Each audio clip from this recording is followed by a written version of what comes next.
Salam kebajikan, Bapak dan Ibu yang saya hormati, terutama khusus yang di depan pimpinan Bapak Suryo Mego. Sempat kami lihat Pak baru ketemu di sini, hadir dari Jakarta sengaja, dan tadi pagi sempat mampir ke Pekalongan membawa salah satu binaan kami. Kebetulan saya mewakili dari Indonesia Microfinance Expert Association.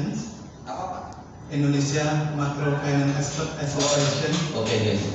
Perkumpulan ahli keuangan mikro Indonesia, kantor pusatnya di Jakarta, dan kebetulan kami juga punya beberapa wilayah kantor layanan. Tapi di dalam elemen keuangan mikro ini kan ada 4 komponen utama Pak. Jadi ada praktisi, ada industri, ada regulasi, dan ada lembaga infrastruktur. Jadi kami masuk di dalam satu komponennya, yaitu di asosiasi praktisinya. Jadi kalau perbankan kan ada asosiasi banker Indonesia atau ikatan banker Indonesia. Nah kami itu di pelakunya Pak, bukan di industrinya, di pelakunya. Nah kami menanggap dan memberikan respon yang sangat luar biasa, sangat appreciate ke Pak Mego dan teman-teman semua yang hadir di sini, karena membangun ekosistem lingkungan iklim bisnis yang kondusif itu butuh kerjasama yang baik antara 4 komponen ini. Saya kira kita sedang membangun komponen yang kedua, yaitu membangun asosiasi industrinya. Bapak dan Ibu sekalian, kebetulan saya sendiri sekarang sedang diminta oleh Komisi 4. Kebetulan yang menginisiasi untuk inisiatif perubahan rancangan undang-undang ini adalah di DPD Pak. DPD RI, kebetulan saya diminta sebagai tim dari salah satu anggota tenaga ahli, dan kebetulan juga di Kementerian Keuangan di BKF sedang membantu juga menyusun rancangan P2SK yang disampaikan oleh Pak Bimo dan Pak Ardo dari yang sempat kami dengar. Betul sekali bahwa sekarang menjadi inisiatif DPD mencoba untuk membangun dan memberikan penguatan terhadap LKM.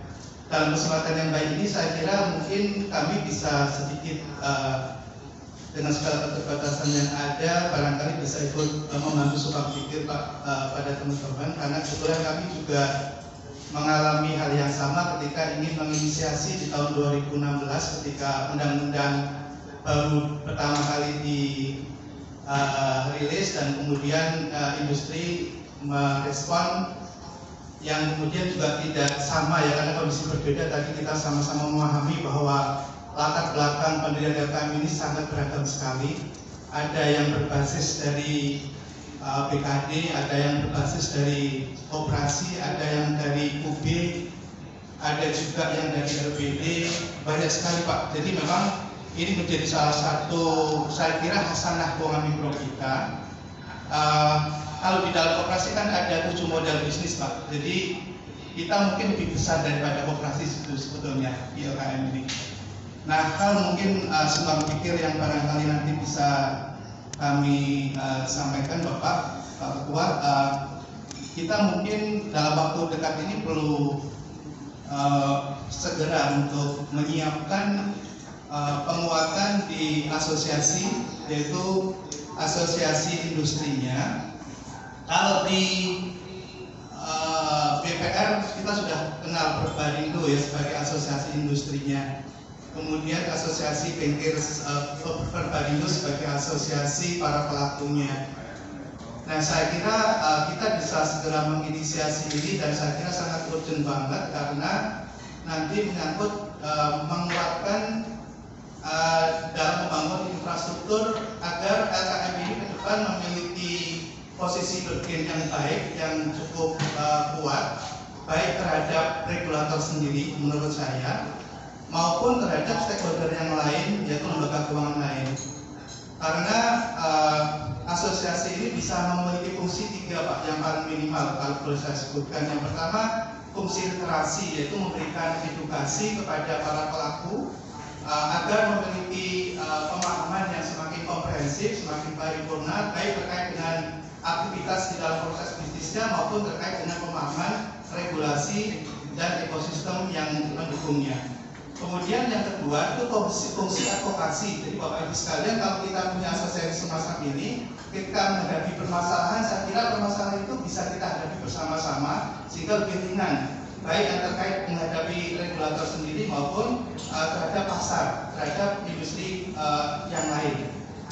Itu fungsi advokasi sangat dibutuhkan sekali. Kalau kita sendirian akan capek dan saya kira lelah sekali. Baik, nanti yang ke depan Bapak Ibu sekalian, persoalannya tidak hanya internal di koperasi kita atau di LKM kita, tapi lebih dari itu. Nanti akan terkait dengan masalah hukum, terutama yang kalau kemudian kita berhadapan dengan nasabah kita sendiri, dengan anggota kita sendiri. Semakin besar industri kita, pasti persoalan problematikanya akan semakin kompleks. Saya kira ini kalau dihadapi sendiri akan sulit. Maka kebersamaan kita dalam sebuah asosiasi sangat penting sekali untuk kita segera realisasikan. Kemudian fungsi yang ketiga adalah fungsi technical asistensi Bapak Ibu sekalian. Kita pasti butuh pendampingan, kita pasti butuh ada LKM baru yang butuh pengalaman, butuh pengetahuan, butuh dikuatkan. Kita bisa saling membantu, bisa sharing dalam bidang teknologi, kita bisa sharing dalam bidang kapasitas, kita bisa lakukan training center bersama-sama sehingga lebih murah dan semakin berkualitas. Jadi saya kira fungsi asosiasi 3 itu menjadi fungsi utamanya. Nanti Bapak Ibu sekalian, ke depan asosiasi ini bisa membentuk APEX. Bapak Ibu sekalian, permasalahan yang kita hadapi di dalam industri keuangan itu, mohon izin ya Pak ya, ini kita sharing, itu sebetulnya tidak jauh berbeda dengan lembaga keuangan seperti perbankan Bapak Ibu. Di perbankan itu ada 8 elemen risiko yang dihadapi. 8 elemen itu saya kira sama seperti yang kita hadapi, tapi yang kemudian sangat menonjol dan kemudian dijadikan literasi adalah 3 yang sama-sama Bapak Ibu sekarang rasakan. Pertama apa? Risiko kredit. Saya kira semua merasakan itu dan tidak jauh berbeda. Yang kedua adalah risiko likuiditas. Ketika kita kesulitan masalah likuiditas kita pinjam ke bank agak susah. Kita pinjam ke tetangga kita tidak dipercaya kita. Kita mau pinjam perseorangan risikonya kan bagaimana? Sulit. Apalagi ketika menghadapi lebaran dan event-event tertentu, momen tertentu. Kemudian risiko yang ketiga adalah risiko operasional. Ada fraud, kemudian risiko salah dalam aktivitas operasional kita karena kapasitas yang rendah. Nah, Bapak Ibu sekalian, ketiga risiko itu saya kira bisa kita tanggulangi bersama dengan menggunakan asosiasi. Bagaimana? Menggunakan payung yang namanya APEX. APEX LKM ini bisa dibentuk oleh asosiasi Bapak Ibu sekalian. Sekarang kami kebetulan mendampingi koperasi sedang membentuk APEX kemarin di Jakarta, di Surabaya. Dan ini akan menjadi salah satu anchors atau jangkar yang nanti bisa membantu di risiko yang paling utama adalah risiko likuiditas. Ketika kita sama-sama, kemudian kita bisa bangun satu lembaga yang namanya APEX bersama, APEX LKM misalnya, maka ini akan bisa membantu menjadi yang disebut dengan lender of the last resort, atau penjaga atau pengayom likuiditas yang terakhir. Ketika nanti ada ras seperti yang sekarang dihadapi oleh koperasi Bapak Ibu sekalian, banyak koperasi gagal itu bukan karena fraud sebetulnya yang saya pahami, tapi karena ketidakmampuan dalam mengendalikan likuiditas. Ketika menjelang lebaran misalnya, kemudian tiba-tiba ada anggota yang cukup dominan, mayoritas sebagai penyimpan dana menarik dan tidak tersedia dananya.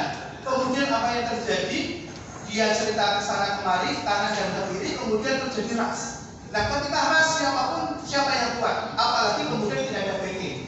Nah, APEX lah nanti yang akan menjadi pengayom kita, yang akan menjadi penjaga dari lender of the last resort itu.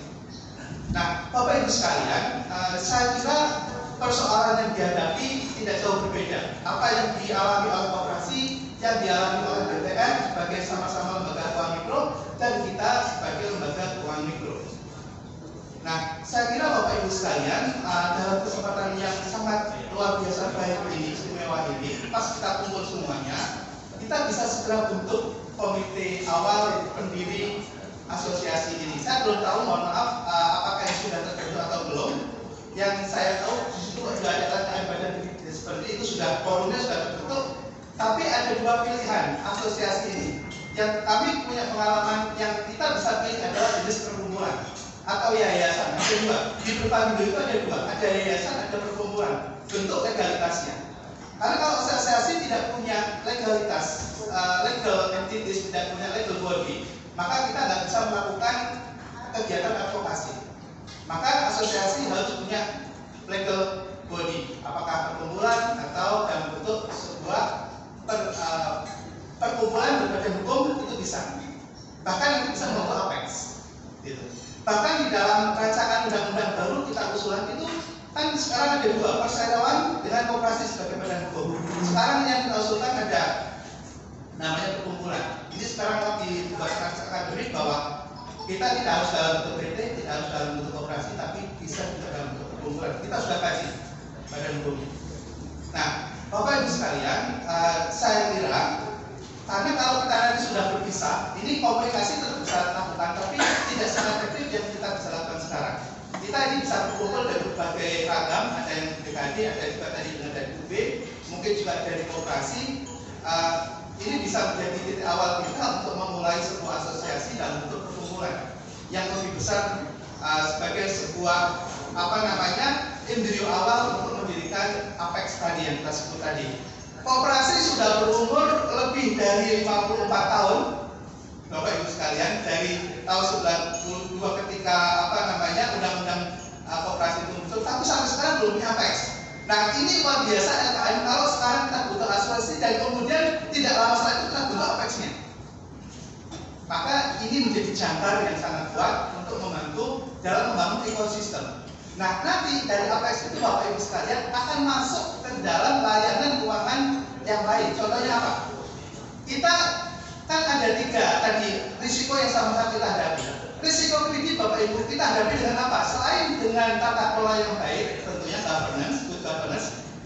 Di luar, kalau di dalam istilah prinsip perkreditan yang saya sebutkan ada dua step. Ya, ada yang disebut dengan first buyout. First buyout itu adalah proses dilakukan dengan benar, itu adalah cara pertama untuk memitigasi risiko kredit.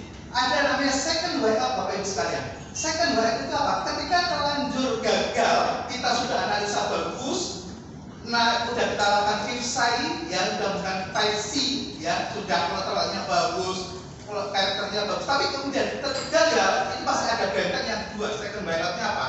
Kalau di dalam lembaga keuangan lain ada yang namanya asuransi. Asuransi ada dua. Asuransi life, kalau kemudian anggota kita gagal, maka di cover dengan life insurance kalau dia mati, meninggal. Tapi kalau gagalnya karena usahanya, karena kolateralnya, misalnya kolateralnya hilang atau apa, diganti dengan general insurance. Kalau kedua-duanya tidak ada, sampai gagal juga diganti dengan apa Bapak Ibu? Penjaminan. Jadi bank itu tidak ada yang rugi Bapak Ibu sekalian. Kenapa? Karena didukung oleh ekosistem. Itu mitigasi kredit. Persoalannya bisa nggak kita lakukan? Saya yakin bisa Bapak Ibu. Kita sama-sama lembaga keuangan. Cuma tadi kita harus bangun dulu internal kita. Gitu. Nah, kemudian mitigasi likuiditas. Ketika terjadi kesulitan likuiditas ada apex yang melindungi. Kan kita tenang, nggak ditekan. Gitu. Ada apex likuiditas. Kemudian yang ketiga, ketika menghadapi operasional, risiko operasional misalnya, ada namanya capacity building, ada namanya training center. Training centernya siapa yang menyediakan? Apex yang menyediakan. Sehingga para pengelola kita terstandar kompetensinya. Kebetulan kami MPIA sudah mendirikan juga LSP Microfinance Indonesia (MFI). Kami punya beberapa skema kompetensi untuk pengelola dari mulai proses perkreditan, nanti kiranya iklan. Tapi intinya bahwa kita juga sudah ada di MPIA sudah ada. Nah nanti di asosiasi juga bisa bentuk begitu juga, atau kita berkolaborasi sama-sama, gitu, untuk memperkuat ekosistem tadi. Ya. Jadi saya kira itu ada tiga hal mungkin di dalam pertemuan ini untuk menginisiasi awal. Kita butuh pembina untuk suatu asosiasi. Pembina itu kalau bisa kita ambilkan dari para pemegang kebijakan, policy maker. Kemudian ada namanya pengawas yang kemudian akan mendampingi pengurus. Ada pengurus harian. Kebetulan saya sendiri pengurus harian, saya ketua umumnya di MPIA. Ada pembina kami kebetulan para regulator, ada Ibu OJK. Kemudian ada di Kementerian Koperasi, karena kami punya dua payung, ada koperasi dan ada OJK di MPIA. Nah kemudian ada pengurus harian yang kemudian menjalankan aktivitas sehari-hari. Saya kira demikian Bapak Ibu sekalian, mohon maaf itu sekedar sharing. Jadi kalau kesempatannya baik ini kita bisa menginisiasi, membentuk awal gitu, kemudian kita bisa tidak lanjuti setelah kita kembali ke rumah masing-masing, kemudian kita punya PR, kita bikin kongres. Jadi ini muncul dulu nama-nama gitu. Nah kemudian kongres kita lakukan untuk membahas tentang program kerja. Udah real, udah langsung kita bikin asosiasinya. Kemudian setelah itu kita terbentuk kepengurusan, program kerjanya kemudian di endorse oleh BPK. Sudah kita punya